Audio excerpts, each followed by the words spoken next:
গেল রোববার ভয়াবহ দুর্ঘটনার কবলে পড়ে ইব্রাহিম রাইসিকে বহনকারী একটি হেলিকপ্টার। মারা যান ইরানের প্রেসিডেন্ট, পররাষ্ট্রমন্ত্রী সহ ৯ জন। মর্মান্তিক এই ঘটনায় ইরান জুড়ে নেমে আসে শোকের ছায়া।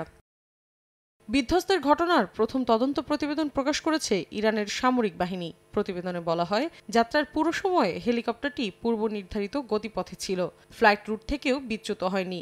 দুর্ঘটনার প্রায় ১.৫ মিনিট আগে বাকি ২ হেলিকপ্টারের সঙ্গে যোগাযোগও করেন পাইলট।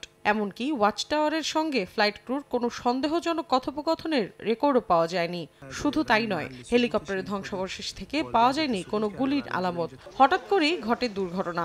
বিধ্বস্ত হওয়ার পরপর আগুন ধরে যায় রাইসির হেলিকপ্টারে। বিস্তারিত তদন্ত প্রতিবেদনে আরও ব্যাখ্যাসহ তথ্য পাওয়া যাবে বলে জানান সংশ্লিষ্টরা। নগদে ৫০০ টাকা বা তার বেশি পেমেন্টে পেতে পারেন ঢাকায় জমিসহ ২০ কোটি টাকার পুরস্কার।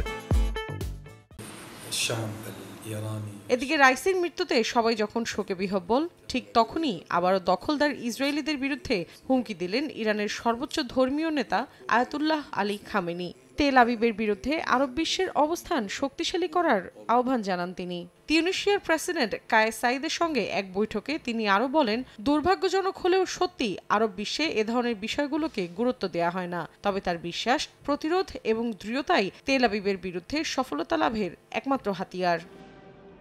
মৌসুমী সাথী, সময় সংবাদ।